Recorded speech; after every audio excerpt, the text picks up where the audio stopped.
Introducing Fluff and Stuff, making your point in an essay. Hey guys, I'm sitting here getting ready to do my least favorite chore, laundry. Hate laundry, just so we're clear. Pretty simple. I mean, you can take a laundry basket, dump the clothes in the machine, wash them up, put them in the dryer, put them away. However, this time it's a little bit more difficult because my 3 wonderful children had a pillow fight.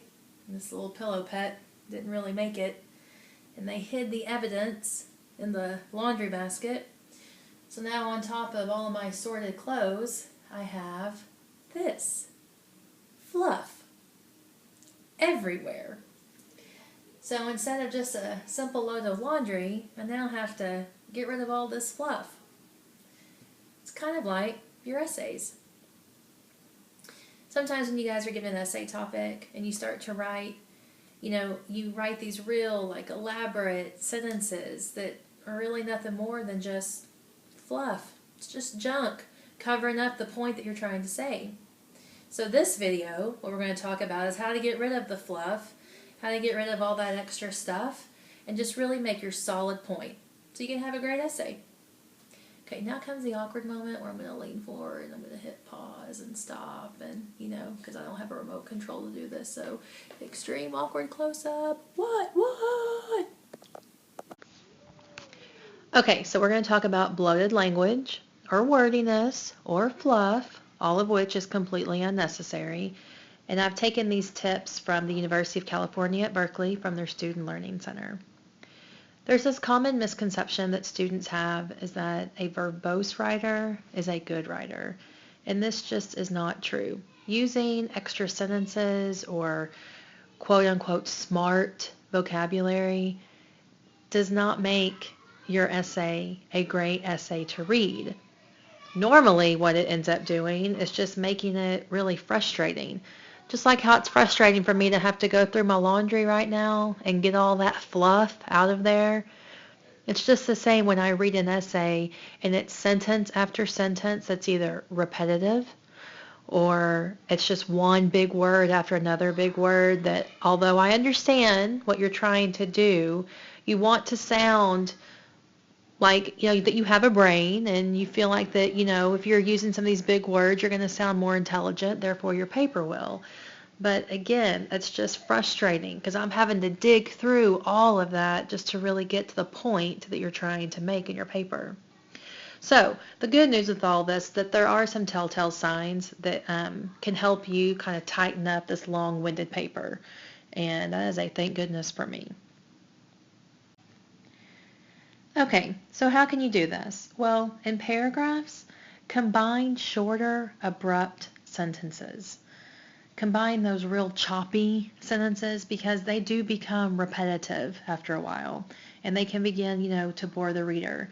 You never, ever, ever, ever, ever, ever, ever want me to come up to you the next day after I've read your essay and say, man, you know what? I couldn't sleep last night. So I pulled out your paper. Man, that really did the trick. You'll never want a teacher to say that about your paper because it means that it was boring. And typically, really those choppy, abrupt, repetitive sentences, they make your paper boring. So let's look at this example. In this paragraph, the author uses metaphors. These metaphors depict the extremes of the character's mood swings. Well, a better example would be, in this paragraph, the author uses metaphors that depict the extremes of the character's mood swings. You've combined those two sentences into one. You're still making your point. It's not choppy. It flows easily. Made your point, move on. Okay, so another idea would be to not repeat yourself. Don't repeat ideas.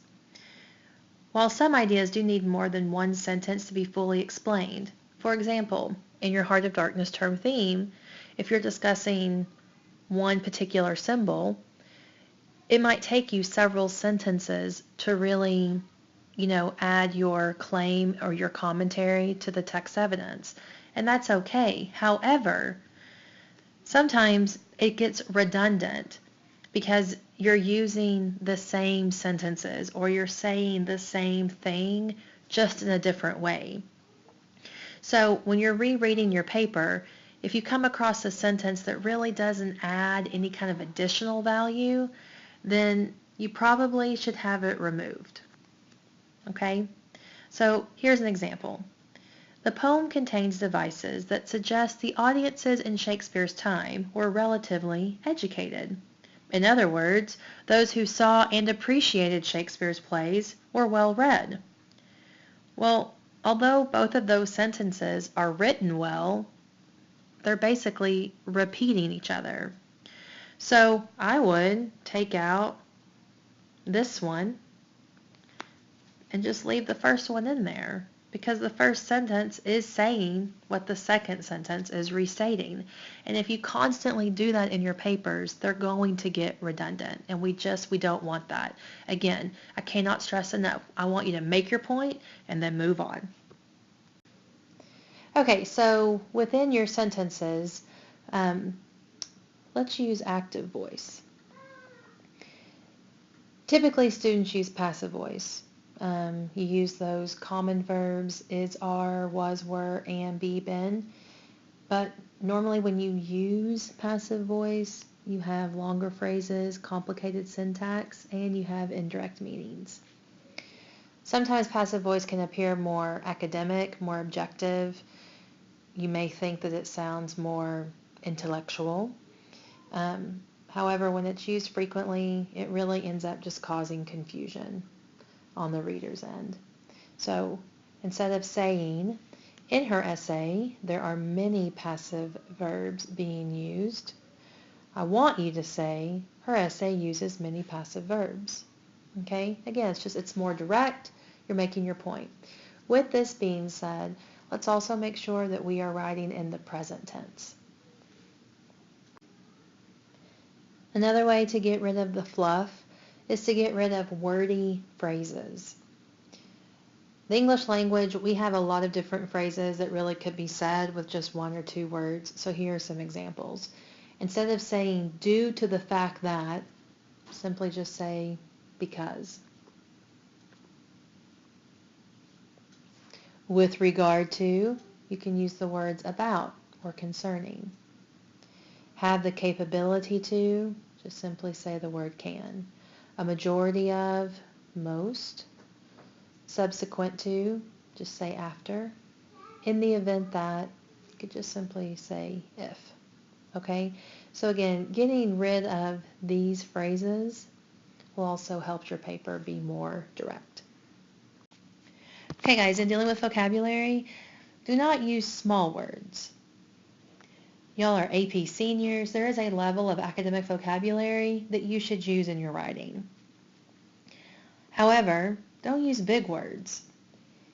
It's not about using big terminology. Remember, the purpose of writing is to communicate. So really good writers are going to use vocabulary that they are familiar with, that their readers are familiar with, words that clearly make their point, that help their argument. The idea is to use the right words, to use those words, that terminology that's going to add depth and meaning to your essay, not bog it down with confusion and fluff.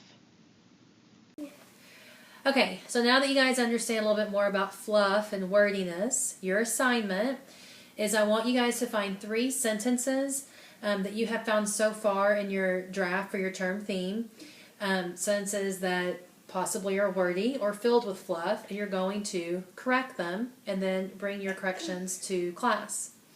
So I am off to start my laundry, and I guess that's it. So, what did we say? No more fluff. No more fluff. See you guys later. Bye. Bye.